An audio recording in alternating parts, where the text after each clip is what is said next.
خوتي السلام عليكم.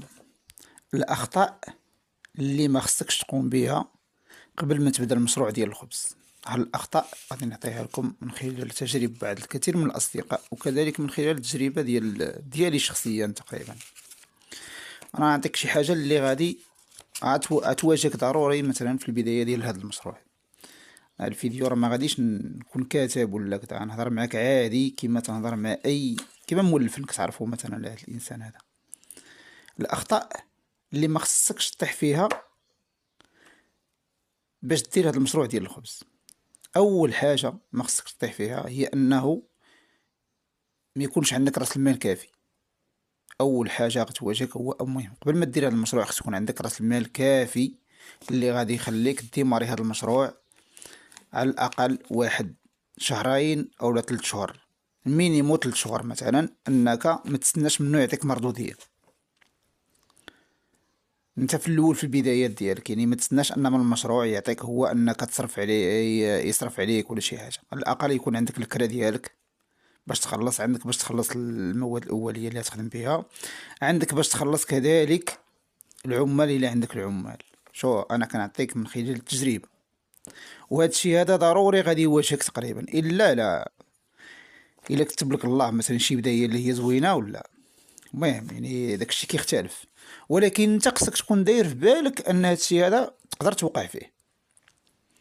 فلهذا القليله يكون عندك باش تصرف على راسك مثلا انت واحد 3 شهور، كذلك ممكن باش تصرف على المحل واحد الشهر ولا شهرين، هذاك المحل باش هو يعطيك الانتاجيه من بعد ان شاء الله. وهذه كذلك من الاخطاء اللي كيطيحوا فيها بزاف ديال الناس هما انهم تيبقاو يقلبوا على شكون يشرك معاهم، والشركه هي سبب فشل الكثير من المشاريع. يعني الانسان ملي تيكون بوحدو كتكون الافكار ديالك بوحدك، كدير اللي بان لك، كتنوض، كتخدم، كتقلب على كليان. هي المهم بالنسبه للشركه في جميع المجالات تقريبا، الا لا كانوا شي ناس اللي هما ناس في الشكل وهادي وواصله وفاهمه الامور كيفاش غادا. وكذلك عندي دابا نهضر على الشركه كيفاش انها تقدر تخليك توصل لشي حوايج اللي ما توصلهمش بوحدك. المهم حنا نخليو دابا في القضيه ديال المشروع ديال الخبز، كيفاش ان الشركه تقدر ما تنجحكش. وهذا الشيء شاهدته بعيني انايا، وخصوصا الشركه مع الاقارب، ولد عمك، ولد خالك، ولد عمك، خوك، باك. يعني تجنب ليا الشركه، خصوصا تجنب ليا الشركه بصفه عامه. وان شاء الله من بعد نعطيكم فيديو ديال الشركه كيفاش الناس وصلوا به وضربوا به فلوس. هذه من ثاني الاخطاء. اما من ثالث الاخطاء هي انك مثلا انت باغي دير هذا المشروع وكتقلب على واحد الموقع اللي هو يكون رخيص. يعني شي تدخل تكري مثلا شي كراج اللي هو مطراب، شي محل اللي هو ما بنادم ما غاديش يجي حداه. يعني هذا حتى هذا كيخليك تكون من المسائل اللي كتخلي ان البروجي ما ينجحش. هو الموقع، يعني كل ما كان الموقع مزيان كديماري مزيان، وإلا قلبتي على المحل رخيص ما غاديش ديماري مزيان. كما تيقول المثل المغربي، عند رخصو تخليه نصو. من الحوايج كذلك اللي يخليو ان البروجي ديالك ما ينجحش هو انك ما تكونش واقف عليه على بيدك. يعني كل ما كنتي واقف بيدك على البروجي ديالك، كما تنقولوا توقف 24 ساعه على 24 ساعه، تلبس الصباط تزير السبرديله، الا ما وقفتيش غادي تجلس بكري من البروجي ديالك، غتعلن على فايت بكري. وهذه من المسائل اللي ما كتخليش بزاف من الناس ينجحوا في البروجي هذا. شو انا تنعطيك شي حوايج اللي هما واقعيين. الا ما مستعدش توقف على المحل ديالك بلا ما ديرو، خصوصا في البدايات، خصوصا في البدايات. كذلك من المسائل اللي ما كيخليوش ان البروجي ينجح هي ان بعد الواحد كيجي وكيدير مثلا البروجي، كيخسر فلوسو، كيستثمر، تيشد محل اللي هو زويوان، موقع زويوان، دار هادشي اللي قلنا كامل، هو انه كيثيق بزاف في العمال اللي عنده. بالنسبه للعامل اللي عندك، عاملو، احترمو، قدرو، خلصو مزيان، ولكن الثقه ديالك الكامله ما تعطيهاش. اللي في راسك في راسك، صنت، سمع، ولكن خذ غير داك الشيء اللي تستافد منه انت، ما ديرش الثقه الكامله. كذلك من المسائل اللي كيخليو ان البروجي ما ينجحش، خصوصا هذا البروجي ديال الخبز اللي كنهضروا عليه، هي عدم الجوده. هي ان المحل ما تكونش فيه الجوده. ملي كنهضروا على الجوده، الجوده ديال المنتوج، وكذلك الجوده ديال الخدمات اللي كتقدم في داك البروجي، في داك المحل.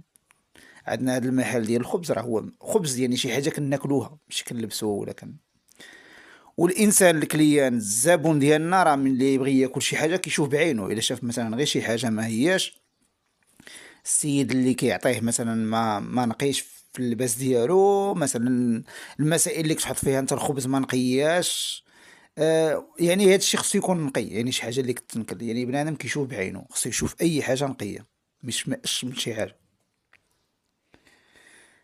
وهاد الجوده راه وشوف هاد اللي عطيتك انا تقريبا شي وحده اللي تقدر تبدلها مثلا، الا مثلا. اما اللي بقى راه ضروريا خص يكونوا عندك في المحل ديالك باش تنجح. كذلك من الحوايج اللي كيخليوك ان تنجح في البروجي ديال، نقولوا تنجح ولا ما تنجحش، هما الصراحه بجوج يخدموا لك. يعني من الحوايج اللي يخليوك انك تنجح في البروجي ديالك هي تطالع على المنافسين.